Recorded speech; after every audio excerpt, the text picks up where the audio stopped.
But next we have the movie Air, which it's directed by Ben Affleck, starring Matt Damon, Ben Affleck, Jason Bateman, and Chris Tucker, Viola Davis. yeah, tons of obviously the world came out to acting on this one, and a couple notes on this one is I was listening to a podcast with Ben Affleck, and this was part of Amazon's new like cinematic slate, and so what they're planning on doing is releasing these films in theaters, and then ultimately it's for their brand, right? Amazon Prime, and one of the cool things about the company that Ben Affleck has, and I'm not sure if Matt Damon, I think Matt Damon's a part of it, but it's called Artist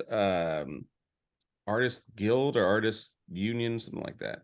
But basically, what it is everybody works on the film, and they take kind of less. So if the movie does well, they'll get more money. If the movie doesn't do well, then they'll make less money.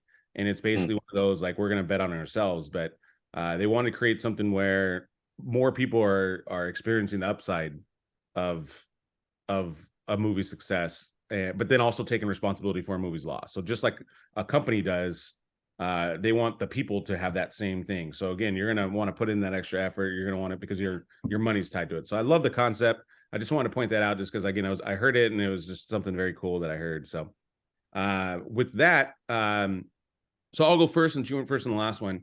Yeah. So I absolutely loved Air. To me, this was on the same level as like Moneyball, where you already know what happens.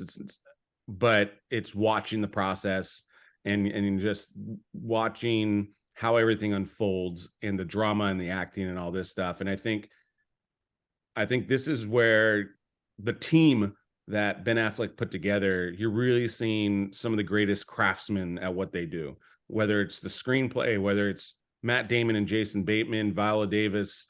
I think this is definitely an awards type of film. I definitely think it's one of the two best pictures of the year so far. Probably my most entertaining pick of the year in terms of like the movie I'd want to see the most. Yeah. I would vote for this best picture so far.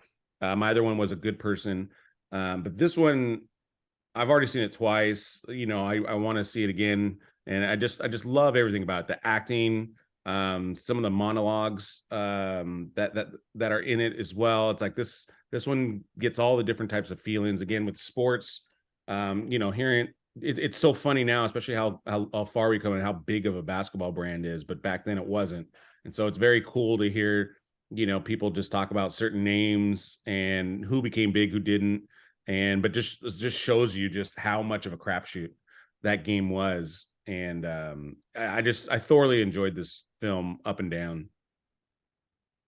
I agree. And you hit on something really important, which was the fact that, it's difficult to pull off a movie that you already know the outcome, like Titanic. Yeah. Like how do you make Titanic good, knowing that the ship is going to sink at the very end?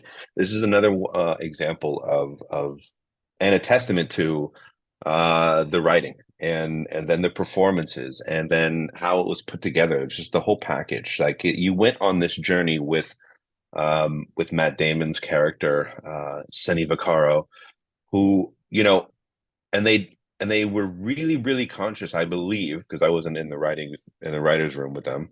But I mean, you can tell based on the movie that they really wanted to take their time developing these characters early on, so that you wanted to go on this journey. Like they really put. I mean, there's plenty of examples of movies, especially lately, where a movie just sort of starts and you get involved right away without really knowing these characters. And so, yes, you can go on the journey with them, but are you ultimately going to care if something happens to that character? And the answer is 9 times out of 10, no, unless something happens along the way that kind of maybe hits home with you personally.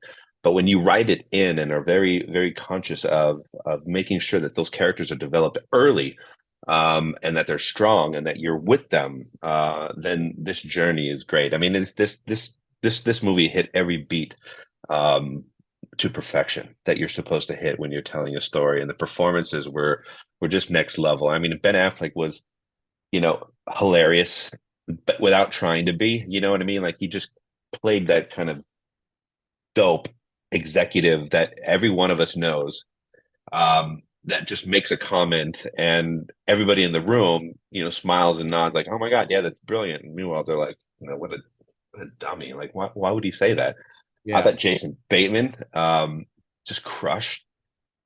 He has a very intimate scene when he's talking to Matt Damon at one point, and I thought it was really powerful.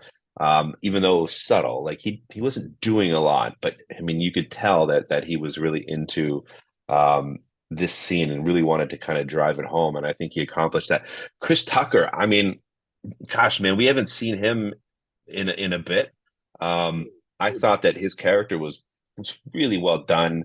He Wait, was again who are you talking about? Chris Tucker. Oh, Chris Tucker. Sorry, I didn't I missed the name. Yeah, no, Chris Tucker. It was great to see Chris Tucker again. Yeah. Not over the top, but he still had his Chris Tucker isms in there, the way he talks and his eyes, and Well, the way he was given permission to pretty much like rewrite his lines because obviously like it's hard to write for Chris Tucker because it's a lot of him and you can set him up and be like, hey, this is what we want to talk about, but do your thing. And that's kind of what they did right. was, because especially the way, he has like certain cadence, like it's very hard to write that on a page, but Yeah, there was again just great directing to let him be him, and that added so much. Again, like everybody, it's what could make this movie very boring is that side characters aren't interesting, but the casting was so great.